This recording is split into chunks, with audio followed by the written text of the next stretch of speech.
I am meeting my ex-best friend tomorrow for the first time in 10 years after she cut me off at the instructions of her abusive husband. Posted by u/veryoff90s. Something really interesting is happening to me, 29F. When I was 6 years old and started school, I met a friend named Linda, 29F. We both had only brothers, no sisters, and we bonded. We lived in a small village, so of course our families knew each other, and because of us, they also grew closer. Linda and I were inseparable.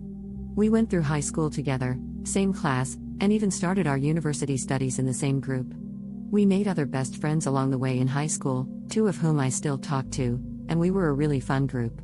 But only Linda and I continued on to the same university. Things changed when Linda met someone she fell in love with. He lived abroad, and they quickly introduced each other to their families. Eventually, he started pulling Linda away from us, controlling her via GPS, telling her who she could hang out with, when, etc. At first, I really liked him because he was the love of my best friend's life, and whenever they had a fight, I would try to bring peace, so he respected me. But when I saw how controlling he was, I told Linda I didn't think she should be in that position. I also called him out for controlling and verbally abusing her. When I did, he forbade Linda from ever hanging out with me again, specifically, and slowly distanced her from the entire group. We lived in the same village, but I never saw her again. She even dropped out of university. Her parents invited me to her wedding, and I didn't want to go, but my parents said we should attend for the sake of the family friendship. They were invited too. I saw Linda for the first time in almost a year and a half, wearing a wedding dress. When we locked eyes, we were both emotional, and I noticed her eyes were full of tears. Her mom and grandmother, who loved me like their own, burst into tears when they came to greet me. That was the last day I saw Linda until she moved abroad. For almost 10 years, I only saw her twice, and only in passing. I can't say I didn't think of her. In the beginning, I thought of her often, but as the years passed, I thought of her from time to time, wondering about her well-being and her life with that man. I heard some rumors that she was struggling in her marriage, but nothing specific, until a couple of months ago when I met her father and her son at a coffee shop in town. I greeted him, and when I looked at Linda's son, I asked, "Is this?" and froze. Her father said, "Yes, he is." I asked the little boy if I could hug him, and he said yes. I hugged him, kissed him on the cheek, and he hugged me back. Linda's father introduced me as your mom's friend, and that was it for that day. A few days later, I heard that she got divorced. She had been physically abused, her husband had cheated on her, and he had an affair with her boss. There are rumors they even had a child together. That was the last straw for her, and she decided to end the marriage. The rumors were confirmed by Linda's mom to my mom at a funeral they both attended. I never asked about her because I didn't want to sound like I was happy about her situation or like I wanted to gossip. Honestly, I was happy for her, not because of what happened, but because she finally got free of him. Not many days later, we saw the news of her ex-husband's death. We still don't know whether it was an accident, suicide, or something else. No one has said.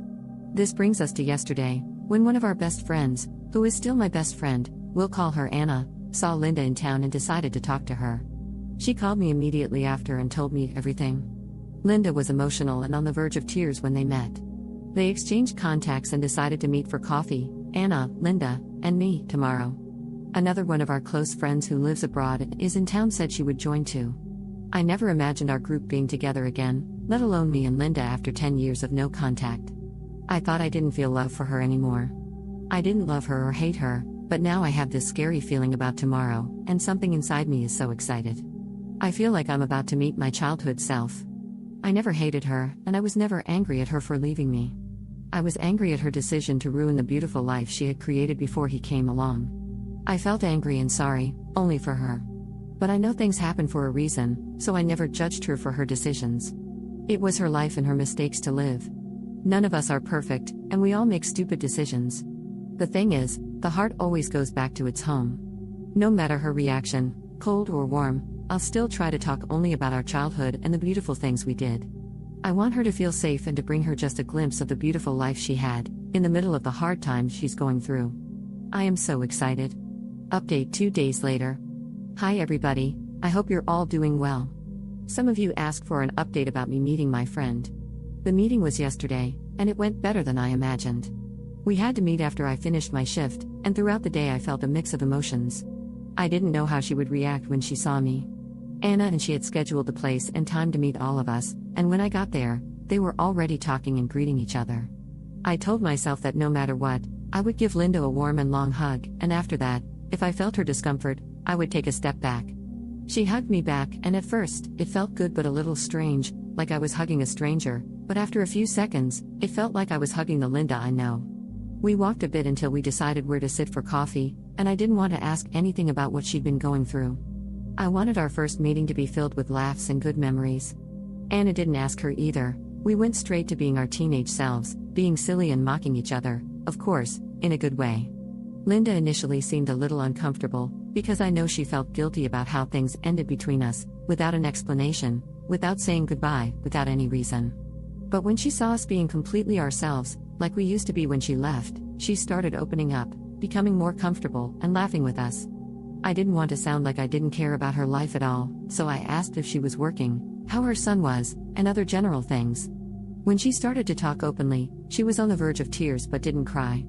I feel like she thought she owed us an explanation about what happened in her life, what she'd been through, but I told her, let's make today only about good things.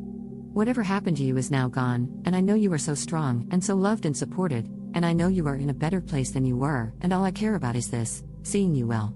She gave us a glimpse of what she'd been through, how she was forced to leave secretly with just the clothes she was wearing, some things for her son, and how her aunt, who lived in the same state, took her in and opened her home to Linda and her son. She filed a restraining order and told the police she had to leave because of physical and verbal abuse, so she could take full custody of her son. She won the case and requested that her son meet his father only under supervision by authorities. She really struggled to find a place of her own and had to live with her aunt for a while, until she found a small apartment nearby and moved there.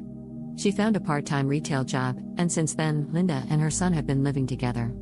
I asked how her ex died, and she said she didn't know because she was fully no contact with him and her in-laws. She had changed her number, left all social media, and didn't have any idea until an unknown number called to inform her of his death. They said he died from a heart attack, but that's all she knows. She didn't believe her ex-sister-in-law when she first called, and Linda said, "Don't bother me," and hung up. After a while, the news was confirmed, and she believed he had actually died. Of course, she was devastated. Hearing her story brought me to tears, and I told her that the most important thing is that she's doing better and to never look back on the past, just focus on the future. We then changed the subject and talked about old times, joked, laughed, just like before. Our third best friend came later but still managed to spend time with all of us, like nothing had changed. My house and her parents' house are nearby, and we drove together to our town. I said I'd like to meet her son just for a few minutes outside the door, just so I could hug him and go. We went, and her grandmother, mother, and whole family were outside, hugging me and inviting me in. Her son hugged me. He was a little shy, but I didn't want to push him to be closer, so I just hugged him and let him be. I went inside just for 5 minutes but ended up staying almost 40 minutes, talking with her family, laughing, and telling old stories. It felt just like when we used to hang out back then. After that, Linda dropped me off at home, and she had to leave first thing in the morning. She said she'll be back during the summer and we'll definitely meet. I told her she can call me whenever she wants. We hugged, said goodbye, and that's the whole story. I felt so happy. I felt like she needed this just as much as we did, and I'm so glad we're in touch again. Subscribe please to Anonymous Stories and share your thoughts on the comments.